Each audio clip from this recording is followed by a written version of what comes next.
ناظرین، پچھلی ویڈیو میں ہم نے آپ کو آگاہ کیا تھا کہ کس طرح ایک سیکرٹ ISI جمباز نے اپنی جان پر کھیلتے ہوئے بھارتی وزیر اعظم کے آفس میں پاکستان کے خلاف تیار کی جانے والی سازش کو ISI ہیڈ کوارٹر تک پہنچایا تھا۔ لہذا آج کی ویڈیو میں ہم آپ کو آگاہ کریں گے کہ جب اس سیکرٹ ایجنٹ کی رپورٹ ISI ہیڈ کوارٹر پر پہنچی تو یہاں پر کس طرح کے ہنگامی صورتحال پیدا ہو گئی تھی۔ ناظرین، اگر آپ گزشتہ ویڈیو دیکھنا چاہتے ہیں تو کمنٹ سیکشن اور ڈسکرپشن میں موجود لنک پر کلک کر کے آپ وہ ویڈیو دیکھ سکتے ہیں۔ ناظرین، ایجنٹ پرمود کی رپورٹ ہیڈ کوارٹر میں DG صاحب کے سامنے دھری تھی اور دو بریگیڈیئر ان کے آگے دھری میز کے دونوں کونوں پر فائلیں اور کرسیاں سنبھالے بیٹھے تھے۔ DG ISI نے ایک بریگیڈیئر کی طرف دیکھ کر کہا، میں پرمود کی فائل دیکھنا چاہوں گا۔ رائٹ سر کہتے ہوئے بریگیڈیئر نواز نے پہلے سے اپنے سامنے دھری ایک فائل ان کی طرف بڑھا دی۔ DG ISI نے فائل لی اور ایک کونے میں دھرے ڈائس نما میز پر رکھ کر اس کی برگردانی کرنے لگے۔ اس فائل پر ایجنٹ پرمود کا اصلی نام اور اب تک کے سارے کارنامے درج تھے اور یہ ٹاپ سیکرٹ فائل بریگیڈیئر نواز سے سوائے DG ISI کے اور کوئی بھی اس طرح براہ راست طلب کر کے دیکھ بھی نہیں سکتا تھا۔ ناظرین، دہلی سے چلنے والی ایجنٹ پرمود کی رپورٹ نیپال کے راستے برق رفتاری سے یہاں تک پہنچی تھی اور رپورٹ کی خصوصی اہمیت کے پیش نظر بریگیڈیئر نواز نے ایک لمحہ توقف کے بغیر مکمل سمری بنا کر DG ISI کے سامنے رکھ دی تھی۔ اس وقت DG صاحب ایک اہم میٹنگ میں مصروف تھے اور یہاں کی روایات کے مطابق یوں بھی رات کے اسپیر انہیں ڈسٹرب کرنا مناسب نہیں تھا، لیکن رپورٹ کی خصوصی اہمیت کے پیش نظر بریگیڈیئر نواز کو بادل نخواست تھا۔ ہر روایت توڑنی پڑی اور انہوں نے قریباً ضد کرتے ہوئے جنرل صاحب کے سٹاف آفیسر سے لائن ملانے کے لیے کہا تھا، جس نے معاملات کی سنگینی کے پیش نظر جنرل صاحب کو میٹنگ روم کے انٹرکام پر ڈسٹرب کرتے ہوئے یہ اہم پیغام ان تک پہنچایا تھا۔ جنرل صاحب بریگیڈیئر نواز سے بخوبی آگاہ تھے اور جس حساس نوعیت کی خدمات بریگیڈیئر نواز انجام دے رہے تھے اس کا بخوبی ادراک جنرل صاحب کو تھا، لہذا انہوں نے بڑے اطمینان سے اپنے ڈیف کام پر کال موصول کی تھی۔ بریگیڈیئر نواز نے کال ملتے ہی کہا، سر دس از SOS، یعنی جناب والا یہ انتہائی سنگین اور اہم نوعیت کی بات ہے۔ جنرل صاحب نے فون رکھتے ہوئے کہا، میں آ رہا ہوں، اور اب وہ دوبارہ میٹنگ روم میں موجود تھے اور اپنے اہم شخصیات کی طرف دیکھتے ہوئے کہا کہ جنٹل مین، کل تک کے لیے میٹنگ برخاست کرتے ہیں، ایک اہم ترین کام آن پڑا ہے۔ اگلے 3 منٹ میں جنرل صاحب انہیں رخصت کرنے کے بعد ہیڈ کوارٹر کی طرف محو سفر تھے۔ DG صاحب کی 50 شیشوں والی گاڑی کی اطلاع ہیڈ کوارٹر کی طرف آنے والی سڑک پر پہنچنے کے دوسرے ہی لمحے یہاں پہنچ گئی تھی۔ گیٹ پر موجود جوان مستعد تھے اور جیسے ہی گیٹ کے باہر کھڑے سنتری کو دور سے آتی کار کے آگے آنے والی جیپ سے مخصوص سگنل ملا، اس نے گیٹ کے سوراخ سے جھانکتے ہوئے اندر اشارہ کر دیا۔ گیٹ کھلنے اور جیپ کے پیچھے موجود گاڑی کے یہاں تک پہنچنے کی ٹائمنگ ایسی شاندار تھی کہ جیسے ایک ہی کمپیوٹر دونوں کو آپریٹ کر رہا ہو۔ بریگیڈیئر نواز کو انٹرکام پر DG صاحب کے کمرے میں پہنچنے کی ہدایت ملی تھی، جو پہلے ہی سے DG صاحب کو مطلوبہ کوئی بھی ممکن ریکارڈ کی فائل اپنے سامنے رکھے ان کے منتظر تھے۔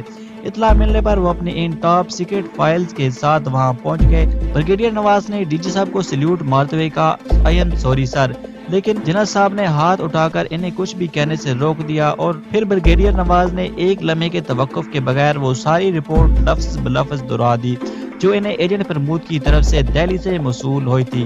رپورٹ بغور سننے کے بعد جنرل صاحب نے اس ٹیلی فون کی ریکارڈنگ بھی سنی جو نیپال میں کی گئی تھی اور وہاں سے پھر یہاں کروائی گئی تھی۔ وہ سیکرٹ کا کش لگا کر کچھ سوچنے لگے، پھر اچانک انہوں نے اپنے انٹرکام پر ہدایت دی کہ بریگیڈیئر عالم کو فوراً بلایا جائے۔ فون رکھنے کے بعد وہ دوبارہ بریگیڈیئر نواز کی طرف متوجہ تھے اور ان سے ایجنٹ پرمود کے متعلق زبانی معلومات حاصل کر رہے تھے۔ اس دوران کافی تیار ہو کر وہاں پہنچ چکی تھی اور اگلے چند منٹ بعد بریگیڈیئر عالم وہاں موجود تھے۔ بریگیڈیئر عالم کے پاس ناردرن ایریا کا ڈیسک تھا۔ معاملے کی حساس اور ہنگامی نوعیت کے پیش نظر بریگیڈیئر عالم کی موجودگی کو شاید DG صاحب نے ضروری جانا تھا۔ جنرل صاحب کے کہنے پر ایک مرتبہ پھر بریگیڈیئر نواز نے ساری رپورٹ دہرائی اور بریگیڈیئر عالم جو یہاں شاید سینئر ترین بریگیڈیئر تھے غور سے ان کی باتیں سنتے رہے، جس کے بعد DG صاحب نے بریگیڈیئر عالم کی طرف دیکھتے ہوئے کہا کہ اس رپورٹ کو ایک لمحہ ضائع کیے بغیر ہمیں GHQ تک پہنچانا ہے، لہٰذا آپ اس بارے میں کچھ بریفنگ دیں۔ بریگیڈیئر عالم کا شمار انٹیلیجنس کے ذہین ترین اعلیٰ افسران میں ہوتا تھا اور انہوں نے کمال کی یادداشت پائی تھی۔ اپنے کام سے ان کی لگن کا یہ عالم تھا کہ جب انہیں DG صاحب کا پیغام پہنچا تو وہ ہیڈ کوارٹر کی بلڈنگ سے بمشکل 1 کلومیٹر کے فاصلے پر اپنی رہائش گاہ میں دفتر سے تھکے ہارے لوٹنے کے بعد اور کچھ بھارتی رسالوں کا مطالعہ کرنے کے بعد سونے کی تیاری کر رہے تھے۔ ان رسالوں میں موجود دراصل ایک دو مضامین نے انہیں چونکایا تھا۔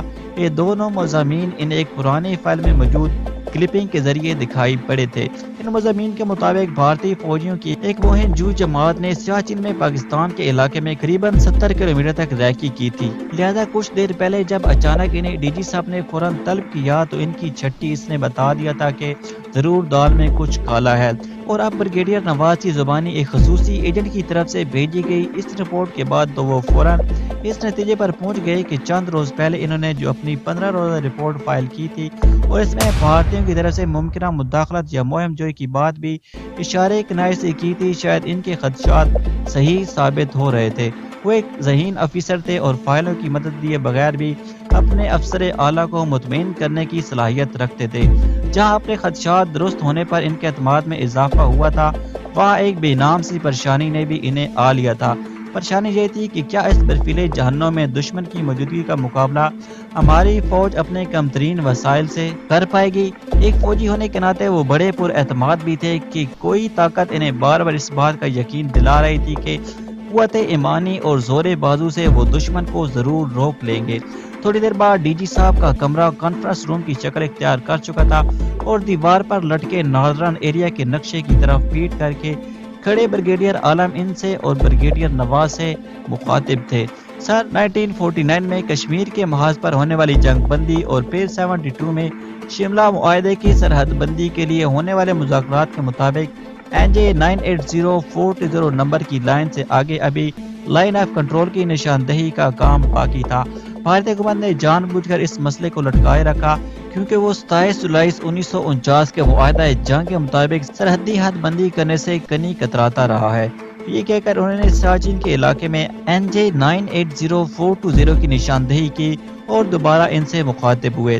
دراصل 62 کی چین بھارت جنگ میں ہزیمت اٹھانے پر بھارتی فوج نے ابتدا میں پہاڑی جنگ میں اپنی کمزوری کا احساس کر لیا تھا۔ یہی وجہ ہے کہ نیفا شکست کے بعد بھارتیوں نے گلیشیائی اور پہاڑی جنگ کے کورسز کو بہت اہمیت دینا شروع کی دی اور اپنے پہاڑی ڈویژنوں کو بطور خاص شدید برف باری میں اونچائی پر ہونے والی جنگ میں استعمال ہونے والے ہتھیاروں اور ضروریات سے لیس کرنا شروع کر دیا تھا۔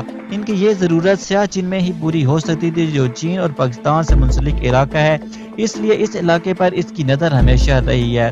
لیکن 17,000 سے 24,000 فٹ بلند اس علاقے میں تو انسان کو زندہ رہنا بھی ایک مسئلہ بن جاتا ہے۔ ظاہر ہے وہاں لڑائی کا تصور کیسے کیا جا سکتا ہے؟ گو کہ سر بھارت کی ممکنہ مداخلت کی رپورٹ تو آج ہمارے ایجنٹ نے بھیجی ہے، لیکن ہمارا ریکارڈ بتاتا ہے کہ 78 سے بھارتی اس منصوبے پر عمل پیرا ہیں یا ایسا کرنے کی شدید خواہش ان کے ہاں پائی جاتی ہے۔ سر بھارتی فوج کے ہائی ایٹیٹیوڈ وارفیئر سکول یعنی ہاس کے کرنل نریندر کمار کی کمان میں بھارتی اسپیشل سروسز کی ایک ٹیم نے سیاچن کے شمال مغرب میں واقع تیرم گینگری 2 پر اگست سے اکتوبر 79 تک قیام کیا۔ اس پارٹی کو بھارتی ایئر فورس کی مکمل معاونت حاصل رہی، جس کا اقرار کرنل کمار نے بعد میں ایک مضمون میں کیا تھا۔ یہ پارٹی پاکستانی علاقے میں 90 کلومیٹر تک مداخلت کر کے اپنا مشن مکمل کرنے کے بعد واپس لوٹ گئی۔ ستمبر 80 میں بھارتی فوج کے بریگیڈیئر کے انتھیڈانی کی کمانڈ میں ہائی الٹیٹیوڈ وارفیئر سکول سے 2 کوہ پیما ٹیمیں پاکستانی ایئر کنٹرول علاقے میں 23,000 فٹ بلند چوٹی پر قیام پذیر رہیں اور اس مہم کی خبر امریکن الپائن کلب جنرل نے 1981 کے شمارے میں شائع کی تھی۔ ڈی جی صاحب نے 3 ہفتے پہلے ہی چارج لیا تھا اور انٹیلیجنس ایجنسی میں یہ ان کی پہلی تعیناتی تھی، اس لیے یہ تمام تر اطلاعات ان کے لیے نئی ہی نہیں بلکہ چونکا دینے والی بھی تھی۔ بریگیڈیئر صاحب آگے بڑھے اور کہا، سر ہمارے ایک سورس نے مئی 1981 میں انڈین فورسز کے کچھ افسران کی وادی سلطورو میں گونگما اور چولونگ نامی دیہاتوں میں موجودگی کی اطلاعات بھی دی تھی۔ ان دنوں ہم نے سکردو پولیس کو فوراً رپورٹ کنفرم کرنے کے لیے اس علاقے کا دورہ کرنے کے لیے بھی بھیجا تھا۔ بریگیڈیئر عالم نے فائل سے نظریں اٹھا کر ان کی طرف متوجہ ہوتے ہوئے کہا اور پھر دوبارہ فائل پر نظریں جما کر بولنا شروع کر دیا، سر جولائی 83 میں پاکستان آرمی نے SSG کے ایک کمپنی کو سیاچن میں فلافونلا اور سیالہ کے علاقوں میں بھارتی فوج کی معاندانہ سرگرمیوں کا جائزہ لینے کے لیے بھیجا اور 16 اگست 1983 میں انہوں نے بھارتی فوج کے لداخ اسکاؤٹس کے کچھ جوانوں کو دیکھا اور ان کی طرف بڑھے، لیکن دشمن باخبر ہو گیا اور بھارتی فوجی ایک گولی فائر کیے بغیر وادی نوابرا کی طرف تیزی سے پسپائی اختیار کرتے ہوئے غائب ہو گئے۔ پاکستانی کمانڈو کو صرف نگرانی اور دشمن کی نقل و حرکت کا جائزہ لینے کے مشن پر روانہ کیا گیا تھا، اس لیے انہوں نے بھارتی علاقے میں مداخلت نہیں کی اور ہیڈ کوارٹر سے حکم ملنے پر واپس لوٹ آئے۔ بریگیڈیئر عالم نے اپنی بات مکمل کر لی تھی، اب دونوں اعلیٰ افسران متردد تھے۔ اس علاقے کی جو پوزیشن انہیں بتائی گئی تھی، اس نے خصوصاً ڈی جی صاحب کو زیادہ متاثر کیا تھا۔ انہوں نے فیصلہ کن لہجے میں کہا، اوکے جنٹلمین، GHQ جانے کی تیاری کریں، میں کمانڈر ان چیف صاحب کو اطلاع کرتا ہوں۔ دونوں بریگیڈیئر صاحبان اپنے کاغذات سمیٹے باہر آ گئے۔ جنرل صاحب شب زندہ دار تھے، تہجد کی نماز ان کا معمول تھا اور وہ صبح بہت جلدی اٹھنے کے عادی تھے، کیونکہ وہ تہجد کا سلسلہ نماز فجر تک جاری رکھتے تھے۔ اس وقت جنرل صاحب اپنے اللہ کے حضور سربسجود تھے جب ان کے بیڈ روم میں موجود ہارٹ لائن کا بزر بجنے لگا۔ نوافل مکمل کرنے کے بعد انہوں نے فون اٹھایا۔ دوسری طرف سے DGISI ان سے مخاطب تھے، جنہوں نے رات کے اس پیر انہیں ڈسٹرب کرنے پر معذرت کی، کیونکہ ڈی جی صاحب کو علم تھا کہ کمانڈر ان چیف اس وقت نماز تہجد میں مصروف ہوں گے۔ ڈی جی صاحب نے فوری اہم میٹنگ کی درخواست دی، جس پر جنرل صاحب نے کہا کہ آپ آ جائیے، میں منتظر ہوں۔ یہ کہہ کر انہوں نے فون رکھ دیا اور نوافل میں مشغول ہو گئے۔ دعا کرنے کے بعد جنرل صاحب نے انٹرکام پر اپنے ہیڈ کوارٹر کی کچھ ہدایات دیں اور اپنے کمرے سے باہر آ گئے۔ سامنے برآمدے کے ساتھ گاڑی انہیں لے جانے کے لیے تیار کھڑی تھی اور جنرل صاحب اگلے 15 منٹ بعد GHQ میں موجود تھے۔ ان کی آمد کے بمشکل 4-5 منٹ بعد ہی DGISI بھی اپنی ٹیم کے ساتھ وہاں پہنچ گئے۔ رات کے آخری پہر میں کمانڈر ان چیف اور ڈائریکٹر جنرل انٹیلیجنس کی آمد نے یہاں ہائی الرٹ کر دیا تھا۔ جس ساؤنڈ پروف کمرے میں یہ اہم میٹنگ جاری تھی، وہاں انسانی وہم و گمان میں آنے والا ہر ممکن سیکیورٹی بندوبست بھی موجود تھا۔ کمانڈر ان چیف کے ساتھ نارتھ ایریا کے کمانڈر بھی موجود تھے، جنہیں DGISI کی درخواست پر بلایا گیا تھا۔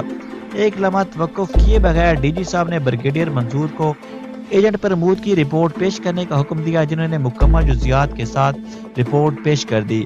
کمانڈر ان چیف اور کمانڈنٹ نارتھ ایریا بڑی توجہ اور انہماک سے ان کی باتیں سنتے رہے، جس کے بعد بریگیڈیئر عالم نے انہیں ماضی کے حوالے سے مختصر بریفنگ دی۔ ان کی بریفنگ کے خاتمے پر جنرل صاحب نے اطمینان سے کہا، آئیے نماز ادا کر لیں۔ تمام افسران نے اسی ہال کے کونے میں جنرل صاحب کی امامت میں نماز ادا کی۔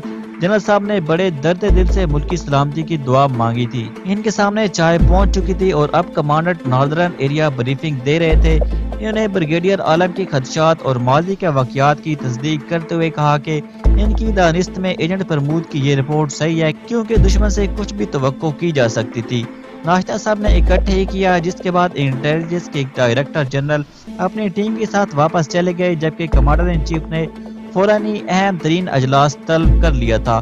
رات دیر گئے شروع ہونے والا یہ اجلاس دوپہر کے بعد اختتام پذیر ہوا، جس پر جنرل صاحب نے موقع پر ہی ہدایات جاری فرما دی تھی۔ انہوں نے صورتحال سے مکمل باخبر رکھنے کی ہدایت کے ساتھ اپنے معاونین کو ان کے مشن کی طرف روانہ کر دیا۔ ناظرین، اب شروع ہوتا ہے پاکستان آرمی اور بھارتی آرمی کے یہ دل دہلا دینے والا سطح سمندر سے 25,000 فٹ کی بلندی پر خون ریز معرکہ۔ لیکن آج کی ویڈیو میں اتنا ہی۔ ویڈیو ختم ہونے سے پہلے آپ سے ایک سوال ہے، کیا آپ بتا سکتے ہیں کہ اس وقت پاکستان کے آرمی چیف کون تھے؟ ناظرین، اس سوال کا جواب ضرور دیجیے گا۔ لہٰذا آج کی ویڈیو میں اتنا ہی۔ ویڈیو آپ کو پسند آئے گی تو ویڈیو کو شیئر کریں۔ تمام نئے ناظرین سے گزارش ہے کہ چینل سبسکرائب کریں اور گھنٹی کے بٹن کو دبا دیں تاکہ ہمارے آنے والی تمام ویڈیوز کی نوٹیفیکیشن آپ تک پہنچتی رہیں۔